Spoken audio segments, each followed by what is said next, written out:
இயேசு கிறிஸ்துவின் மகிமையுள்ள நாமத்தினால் உங்களை வாழ்த்துகிறேன். தேவனுடைய பிள்ளை, இந்த உலகத்தில் நாம் இருப்பதுக்கு ஒரே ஒரு நோக்கம், நாம் அவருக்கு கனி கொடுக்க வேண்டும். நம்முடைய சுபாவங்கள் மாற வேண்டும். நாம் அவரை போலவே மாற வேண்டும் என்று கர்த்தர் அவருடைய சுபாவத்தை நமக்கு கர்த்தர் கொடுத்தார்.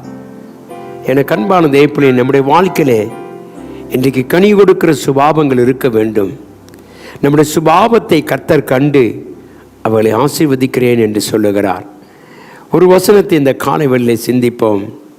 லூக்கா எழுதிய சுவிசேஷம் 13ஆம் அதிகாரம் 8-9 வசனங்களை வாசித்தால், அதற்கு அந்த தோட்டக்காரன், ஐயா, இந்த வருஷமும் இருக்கட்டும், நான் இதை சுற்றிலும் கொத்தி எரிப்போடுவேன். கனி கொடுத்தால் சரி, கொடாவிட்டால் இனிமேல் இதை வெட்டி போடலாம் என்று சொன்னான் என்றார். எனக்கு அன்பான தேவ பிள்ளையே, இன்றைக்கு நீயும் நானும் இத்தனை வருஷங்கள் தேவனை அறிந்திருந்தும் கூட நம்முடைய வாழ்க்கையிலே நாம் தேவனுக்கு கனி கொடுக்கிற அனுபவம் இல்லை. இந்த காலை வேளை சொல்லுவோம், ஐயா, எங்களை ஜீவனோடு வைத்திருப்பது உமது சுபாவத்தை வெளிப்படுத்தும்படியாய் உம்முடைய கனி கொடுக்கிற அனுபவத்தை நாங்கள் பெற்றுக்கொள்ள கர்த்தர் நமக்கு உதவி செய்ய வேண்டும். இந்த காலை வேளை தேவனுடைய பிள்ளையை, நம்முடைய ஜீவியம் ஒரு கனி கொடுக்கிற வாழ்க்கையாக இருக்கட்டும். தேவன் நம்மை அதை ஆசீர்வதித்து நம்மை நடத்த விரும்புகிறார். இந்த காலையிலே நாம் சொல்ல வேண்டிய காரியம் என்னவென்றால், நம்மிடத்திலே கர்த்தர் எதிர்பார்க்கிற குணாதிசயங்கள், மேலான எதிர்பார்ப்புக்கு மேலாக இருக்கிற அனுபவங்கள் நம்முடைய வாழ்க்கையில் இருக்கட்டும். ஆகவேதான் கர்த்தராகிய ஆண்டவர் சொன்னார், இது இருக்கட்டும், இதை வெட்டி போட வேண்டாம், இன்னும் இருக்கட்டும், இந்த வருஷமும் இருக்கட்டும். இந்த வருஷத்தை முடிக்கப் போகிறேன் தேவ ஜனமே. இன்றைக்கு உன்னுடைய வாழ்க்கை ஒரு கனி கொடுக்கிற வாழ்க்கையாக இருக்கிறதா? தேவனை திருப்திப்படுத்துகிற ஒரு வாழ்க்கையாக இருக்கிறதா? தேவனுடைய பிள்ளைகளாக இருக்கிற நானும் நீங்களும் நம்முடைய ஆண்டவருக்கு கனி கொடுக்க வேண்டும் என்று நாம் விரும்பினோமானால் அதற்கான சுபாவங்களை கர்த்தர் நமக்கு தருவார். நானும் நீங்களும் மீட்கப்பட்ட ஒரு அனுபவத்தோடு இந்த உலகத்திலே ஜீவிப்போம். இருக்கிற நாட்கள் நாம் தேவனை மகிமைப்படுத்த, தேவனை கனப்படுத்த, தேவனை ஆராதிக்க கர்த்தர் நம்மை தெரிந்தெடுத்திருக்கிறார். நம்முடைய ஊழியத்திலும் நம்முடைய பாடுகள் மத்தியிலும் கர்த்தரை சார்ந்திருக்கும் பொழுது தேவன் நம்மை ஆசீர்வதிக்க விரும்புகிறார். எனக்கு அன்பான தேவ பிள்ளையே, இன்றைக்கு உன் வாழ்க்கை எப்படி இருக்கிறது? உன்னுடைய வாழ்க்கையில் உளையான சேற்றிலிருந்தும் அவாந்தர வெளியிலிருந்து உன்னை அழைத்து வந்த தேவனாகிய கர்த்தர் ஒரு நோக்கத்தோடு இந்த உலகத்தில் உன்னை வைத்திருக்கிறார். அநேகருக்கு நீ மரணங்கள் சந்தித்து கொண்டிருக்கிற இந்த நாட்களில் பாவிகளாகிய நம்மை கர்த்தர் தெரிந்தெடுத்து இன்னும் ஜீவனை கூட்டி கொடுத்தது எதற்கு என்று சொன்னால், நாம் இந்த உலகத்திலே கனி கொடுக்க வேண்டும். அவரை போலவே அவருடைய சுபாவங்களை பெற்றுக்கொண்டு நாம் அநேகருக்கு ஆசீர்வாதமாக இருக்கவே கர்த்தர் நம்மை தெரிந்தெடுத்தார்.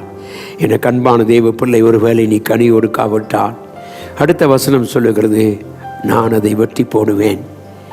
இன்றைக்கு கர்த்தருடைய பிள்ளைகளாக இருக்கிற நம்முடைய வாழ்க்கையில் ஒரு எச்சரிப்பின் சத்தம். தேவனை அறிந்து ஆராதிக்கிற பிள்ளைகளுக்கு இதை நான் சொல்லுகிறேன். எந்த சபையில் இருந்தாலும் நீ கனி கொடுக்கிற அனுபவம் உனக்கு இருக்க வேண்டும். எந்த இடத்தில் இருந்தாலும் நீ தேவனுடைய குணாதிசயங்களை வெளிப்படுத்த வேண்டும். தேவனுடைய சிறந்த பண்புகளை வெளிப்படுத்த வேண்டும். நம்முடைய சுபாவங்கள் மாறும் பொழுது தேவன் இதிலே பிரியப்படுகிறார். நம்முடைய சுபாவங்கள் கர்த்தருக்கேற்ற ஒரு காரியமாக இருந்தால்தான் தேவனுடைய நடத்த விரும்புகிறதை குறித்து வாசிக்கிறோம். எனக்கு அன்பான தெய்வ பிள்ளையே, நம்முடைய வாழ்க்கையை அலசி பார்ப்போம், ஆராய்ந்து பார்ப்போம். கனி கொடுக்கிற வாழ்க்கை உண்டாயா? தேவனை ஆராதிக்கிற தெய்வ பிள்ளையே, தேவனுடைய வார்த்தைகளை கேட்டுக்கொண்டிருக்கிற தெய்வ ஜனமே, இன்றைக்கு நம்முடைய வாழ்க்கையில் இன்றைக்கு சிந்தித்து பாருங்கள். கனி கொடுக்கிற அனுபவத்தை கர்த்தர் தருவாராக. கேட்போம். ஆண்டவரே, இன்னும் நான் ஆண்டவரே உம்மிடத்தில் நெருங்கி ஜீவிக்க எங்களுக்கு உதவி செய்யும். உம்மோடு நாங்கள் நெருங்கி வர எங்களுக்கு உதவி செய்யும். உலகம் ஒரு இருண்ட பகுதிக்குள் போய்கொண்டிருக்கும் பொழுது தேவனை அறிந்தவர்களாகிய நாம் தேவனை ஆராதிக்க கர்த்தர் உதவி செய்வாராக. கனி கொடுப்போம். கனிகளை கொடுக்க கர்த்தரிடத்தில் போவோம். அவர் நம்முடைய சுபாவங்களை மாற்றி நம்முடைய வாழ்க்கையை ஆசீர்வதிப்பாராக. கண்களை மூடி ஜெபிப்போம். கிருபையும் இரக்கமும் அன்பும் நல்ல ஆண்டவரே, மீண்டும் ஒரு முறை சமூகத்தில் வருகிறோம். கர்த்தாவே, எங்களுடைய வாழ்க்கையை நாங்கள் பழுது பார்த்து ஆராய்ந்து பார்த்து கனி கொடுக்கிற ஒரு வாழ்க்கையாய் மாற்றிக்கொள்ள எங்களுக்கு உதவி செய்யும் சுவாமி. இந்த காலவெளியிலே நோக்கி பார்க்கிறோம். என் தேவனாய் கர்த்தர் எங்களை தெரிந்தெடுத்து எங்களை ஆசீர்வதித்து எங்களை மகிமைப்படுத்துகிற தேவன் சொல்லுகிறார், நீங்கள் போய் கனி கொடுங்கள். அநேக மக்களுக்கு நாங்கள் கனி கொடுக்க, எங்கள் சுபாவங்கள் மாற, அன்பு, சந்தோஷம், சமாதானம், இப்படிப்பட்ட கனிகளை நாங்கள் கொடுக்க நீர் எங்களுக்கு உதவி ஜெபிக்கிறேன். சகலத்தையும் பொறுப்பேற்றுக்கொள்ளும் ஆசீர்வதியும். இயேசுவின் நாமத்தில் ஜெபிக்கிறேன் அன்பின் நல்ல பிதாவே, ஆமென். தேவன் நம் அனைவரையும் ஆசீர்வதித்து மகிமைப்படுத்தி பாதுகாத்துக் கொள்வாராக. ஆமென்.